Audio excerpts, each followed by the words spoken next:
Imagine holding up a business card on a windy rooftop and having its fine print slogan read from over a kilometer away. Last week, a Chinese research team claimed exactly that. Using active intensity interferometry, they resolved 15-micron characters, smaller than the width of a human hair, from 1.4 kilometers. Overnight, the phrase spy laser ricocheted across tech blogs, defense briefings, and privacy forums. Is this breakthrough a harmless leap for wildlife monitoring and archaeological digs, or the dawn of omniscient surveillance? Tonight on Lost Pages of Science, we zoom from laboratory optics to geopolitical optics, weaving a dialectical journey that balances exhilaration with ethical unease.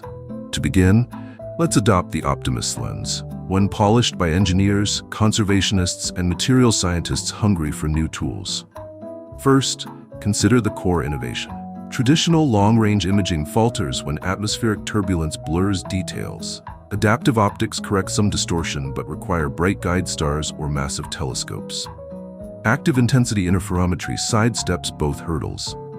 By firing a modulated laser at the target and measuring tiny correlations in the return speckle pattern, researchers reconstructed subdiffraction details despite shimmering air. Consequently, the effective resolution scales with photon statistics rather than lens diameter. Key metrics from the preprint. For range tested, they measured 1,004 meters across an urban valley. The target size featured 15 mm strokes on a 20 mm test card. They used an eye-safe 1.5 mm fiber laser source with 20 milliwatts average power, and frame integration ran at 200 milliseconds per reconstruction. Nearly real time. Next, follow the light into peaceful applications. Archaeologists could decipher faint inscriptions on fragile monuments without scaffolding. Biologists might log band numbers on elusive condors without drones. Even semiconductor fabs could inspect micro-defects on wafers in situ, avoiding contamination. Consider polar research outposts. Laser interferometric cameras on shore could read calibration grids on drifting sea ice buoys, saving helicopter hours and fuel. Thus, the technology promises efficiency, safety, and cost-cutting across disciplines. Transitioning to direct voices, proponents radiate excitement. It's LiDAR's little sibling with a microscope's eyesight, raves an optical metrology researcher at Tsinghua University.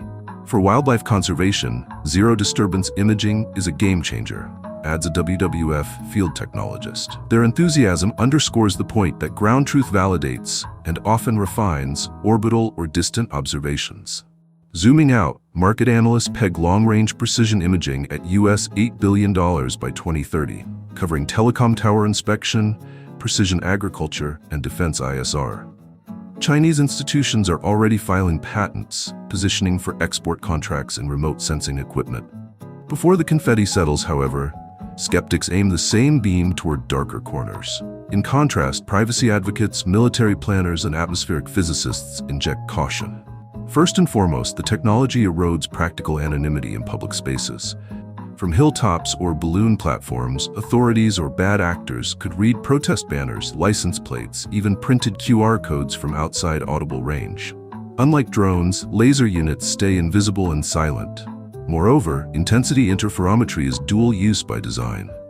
Reading microchips on an open workbench morphs seamlessly into eavesdropping on classified documents through a window gap. Arms control scholars fear a destabilizing reconnaissance race. Strategic rivals may accelerate equivalent projects just to keep parity. Crucially, long-distance performance depends on stable air and cooperative targets. Heat shimmer, aerosols, or retro-reflective clothing could thwart imaging.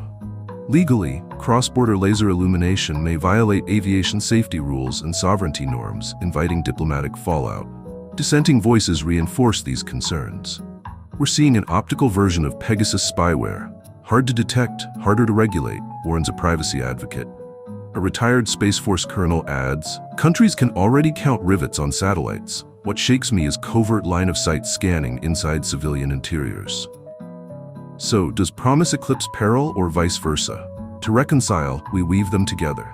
Bridging extremes, we recognize the breakthrough as neither an unalloyed boon nor inevitable dystopia. Much like GPS, born in Cold War defense, reborn